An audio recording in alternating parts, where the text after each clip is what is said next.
تو آج اگر آپ اسکینڈینیویا میں دیکھیں گے تو ان کے پاس کوئی اتنے وسائل نہیں ہیں. میں آپ کو یقین سے کہتا ہوں کہ پاکستان میں زیادہ وسائل ہیں سارے اسکینڈینیوین ممالک سے. لیکن وہاں خوشحالی دیکھیں. ترستے ہیں ہمارے بیچارے پاکستان کے لوگ کہ کہیں ہمیں ویزا مل جائے اور ہم وہاں چلے جائیں.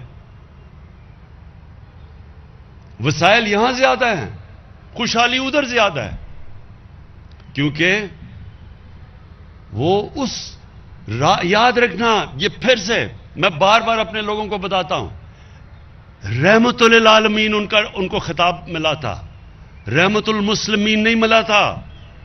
یعنی کہ وہ سارے انسانوں کے لیے رحمت بن کے آئے تھے. تو جو ان کے قدموں پہ چلے گا, چاہے وہ مسلمان ہو یا نہ ہو, اس نے اوپر چلے جانا ہے. تو اس لیے آج وہاں خوشحالی ہے. اور مجھے افسوس سے کہنا پڑتا ہے کہ دنیا کی تاریخ کا واحد ملک جو اسلام کے نام پہ بنا تھا, جس کا نعرہ تھا کہ پاکستان کا مطلب کیا, لا الہ الا اللہ, وہ نعرہ تو لگاتے رہے ہیں ہم. سب سے زیادہ دنیا میں تو جب بھی مکہ یا مدینہ گیا ہوں, سب سے زیادہ پاکستانی ملتے ہیں آپ کو. یا ہم سب سے زیادہ روزے بھی رکھتے ہیں, سب سے زیادہ یہ نمازیں بھی پڑھی جاتی ہیں. ہماری تبلیغی جماعت دیکھیں کہ اللہ کی راہ میں لوگوں کو لانے کے لیے کتنی بڑی تبلیغی جماعت ہے, بڑے بڑے اجتماع ہوتے ہیں. لیکن ہم اس راستے پر کبھی نہیں چلے جس کے اوپر ہمیں حکم ہے. تو یہ جو آج ہم پنجاب کی گورنمنٹ جو آج ہم بھی قدم اٹھا رہے ہیں, ہم یہ اس راستے پر لگے ہیں. اب تک تو وہ راستہ ادھر تھا تو ہم ادھر جا رہے تھے. اب ہم اس راستے کے اوپر آ رہے ہیں جو اس قوم کی عظمت کا راستہ ہے, جو اس قوم کو اوپر لے کے جائے گا. میں یہاں پاکستان کے حکمرانوں کو دیکھتا تھا, کوئی کہتا تھا جی میں پاکستان کو ایشین ٹائیگر بنا دوں گا. ایشین ٹائیگر کیا مقابلہ کر سکتا ہے جو مدینہ کی ریاست کہ جو ایک قوم کھڑی ہوئی تھی جسے دنیا کی امامت کی تھی. ایشین ٹائیگر تو کوئی چیز ہی نہیں اس کے سامنے. ہم اس راستے پہ جانا چاہتے ہیں جس کے لیے پاکستان بنا تھا. اگر پاکستان اس راستے پہ نہیں چلے گا تو یاد رکھیں یہ بہت بڑا دھوکہ تھا ہندوستان کے مسلمانوں پہ. ان بیچارے لوگوں نے وہاں جن کو پتا تھا کہ وہ پاکستان میں نہیں آئیں گے, انہوں نے بھی پاکستان کے لیے ووٹ ڈالی تھی. وہ سارے دعا کرتے تھے پاکستان کے لیے, اور وہ اس لیے کرتے تھے کیونکہ انہوں نے, علامہ اقبال نے جو مسلمانوں کو, ہندوستان کے مسلمانوں کو جو خواب دی تھا کہ ہم ایک مثالی اسلامی ریاست بنائیں گے, انہوں نے اس کے لیے ووٹ ڈالی تھی. اور ہم نے اس سے تقریروں میں تو بڑا نام لیا ہم نے اسلام کا اور اس ریاست کا, لیکن عملی طور پہ ہمارا کوئی تعلق ہی نہیں اس ریاست سے جو اس کو بننا چاہیے تھا. تو یہ جو 3 کروڑ خاندانوں کو تقریباً 400 ارب روپیہ اس کا وہ خرچ کر کے ہیلتھ انشورنس جو ملے گی, میں یہ اس لیے بار بار آپ کو خراج تحسین پیش کرتا ہوں, عثمان بزدار آپ کو اور ڈاکٹر یاسمین آپ کو اور آپ کے ساری ٹیم کو, کہ یہ انشاءاللہ یہ وقت بتائے گا کہ آپ نے یہ وہ کام کیا ہے کہ ہم یہ میٹرو ٹرین اور اورنج ٹرینوں کے اوپر جتنے مرضی اتنے پیسے خرچ کر دیتے ہیں, وہ وقت بتائے گا کہ وہ کتنا فائدہ پہنچائے گی. پیسہ تقریباً اتنا ہی ہے, اور یہ اس ملک کو کدھر لے کے جائے گا جو آج آپ نے قدم اٹھایا.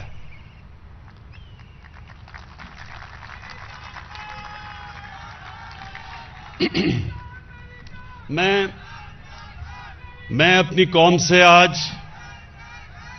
اس بڑے خوشی کے دن میں اپنی قوم سے پھر سے ان کو ایک چیز یہ بتانا چاہتا ہوں کہ دیکھیں, اللہ کا حکم ہے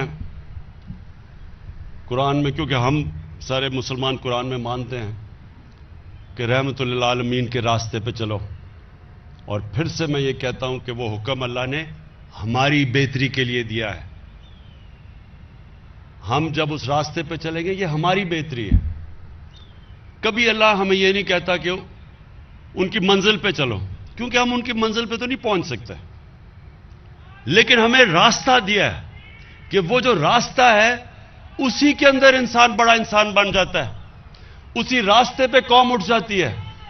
تو میں ایک تو ہیلتھ کارڈ اور پھر سے 400 ارب روپیہ کا یہ جو ہیلتھ انشورنس آپ نے 3 کروڑ خاندانوں کو آج مارچ تک پوری سب کو مل جائے گی.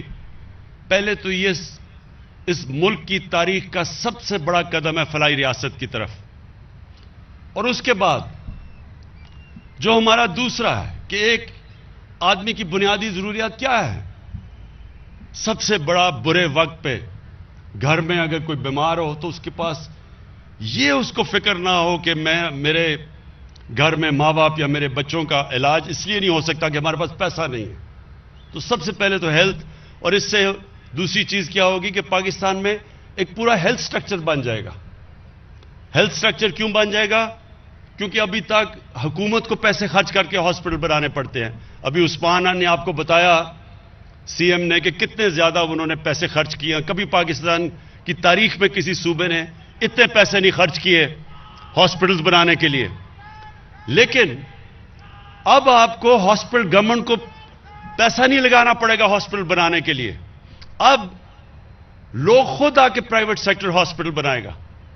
ہمارا کام ہے پرائیویٹ سیکٹر کی مدد کرنا، ان کی سستے داموں پہ ان کو زمین دینا، ان کی جتنی بھی اکوپمنٹ پاکستان میں نہیں بنتی ڈیوٹی فری باہر سے آنے دینا، ان کو انسینٹیوز دینا کہ وہ اپنے ہاسپٹل بنا سکیں.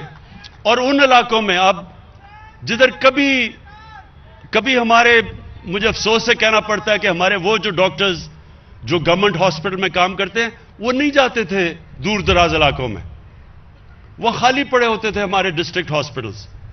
اب جو ڈسٹرکٹ ہاسپٹلز جدھر گورنمنٹ کے ڈاکٹرز نہیں جائیں گے لیکن وہاں اگر پرائیویٹ سیکٹر آ گیا تو ہم بند کر دیں گے. اگر ہم کیوں پیسہ اس پہ خرچ کریں کہ اگر وہاں ڈاکٹرز ہی نہیں جا رہے ہم پرائیویٹ سیکٹر کو وہ دیں گے. کیونکہ ہمارا تو مقصد یہ ہے کہ ہر پاکستان کے دور دراز علاقے میں ایک عام آدمی کو علاج ملے، تو اس کو تو مفت علاج ملے گا ہیلتھ کارڈ سے. تو اس لیے سب سے بڑا فائدہ یہ ہوگا کہ ایک نیٹ ورک ہمارا پھیل جائے گا ہاسپٹلز کا سارے پاکستان میں، جو اب تک ہم نہیں کر سکے. اور پھر دوسری ضرورت لوگوں کی اپنے سر پہ چھت ہوتی ہے. یہ بھی آپ کو بتاؤں کہ یہ بھی بڑا خاموشی سے انقلاب آ رہا ہے. پہلی دفعہ پاکستان کی تاریخ میں ہم نے بینکوں سے کم آمدن والے لوگوں کے لیے قرضوں کا بندوبست کیا، اور ہمیں بڑا مشکل لگی. قانون ہمیں مدد کرنی پڑی بینکس کی. فور کلوجر لا ایک قانون تھا، اس کے جب تک وہ پاس نہیں ہوتا تھا بینکس قرضے نہیں دیتے تھے. تو وہ ہم نے، اور پھر رکاوٹیں جو تھی ان کو ہم نے دور کیا، انسینٹیوائز کیا. آج مجھے خوشی یہ ہے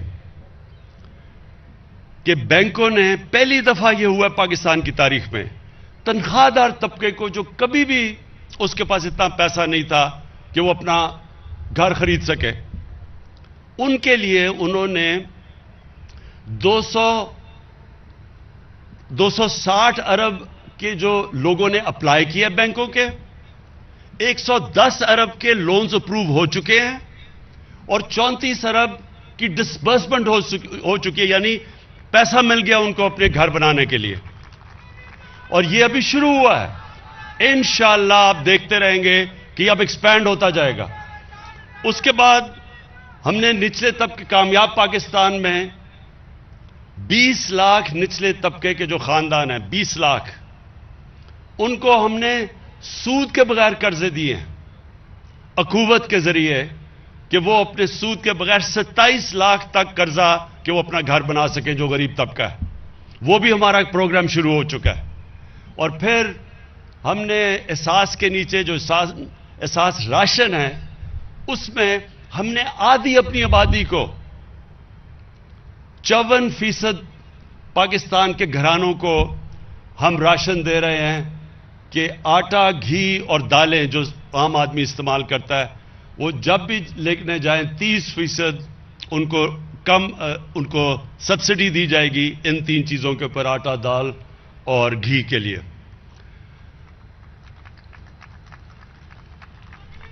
کامیاب پاکستان پروگرام میں ہم وہ دوسرا کام کر رہے ہیں کہ 5 لاکھ تک سود کے بغیر قرضے دے رہے ہیں شہروں کے اندر کہ اپنا کوئی کاروبار، چھوٹی دکان شروع کر سکے کوئی، اور دیہاتوں کے اندر کسانوں کے لیے 5 لاکھ سود کے بغیر قرضہ۔ اس سارا کا مقصد کیا ہے کہ اس راستے پہ ہم لگیں، وہ جو ہمیں مدینہ کی ریاست میں دکھایا گیا تھا کہ اپنی اس ملک کی جب ڈیولپمنٹ ہو تو وہ باٹمز اپ ہو، یعنی نیچے سے اوپر آئے، بجائے اس کے کہ جو اب تک ہوتا رہا کہ امیر امیر ہوتا گیا اور نچلا طبقہ غریب ہوتا گیا۔ اور میں آج بڑا خوش ہوں کہ یہ جو پنجاب نے جس طرح دلیری سے یہ آج لانچ کیا ہے، اس میں ہمیں ضرور مشکلات آئیں گی کیونکہ پہلی دفعہ اتنا بڑا پروگرام ہو رہا ہے، لیکن ہم نے پورا تیاری کی ہوئی ہے، کمیٹی جو مسلسل دیکھتا رہے گا کس طرح کے پرابلمز آئیں، اور انشاءاللہ ہم سارے حل کرتے رہیں گے۔ اور پھر سے مارچ تک سارے پنجاب کے گھرانوں کو ہیلتھ کارڈ مل چکے گا، پختونخوا میں سارے گھرانوں کو ہیلتھ کارڈ مل چکا ہے، اب بلوچستان میں، آزاد کشمیر میں اور گلگت بلتستان میں جدھر ہمارے گورنمنٹس ہیں، سب کو ہم نے ہر خاندان کو ہیلتھ کارڈ پہنچا رہے ہیں۔ شکریہ۔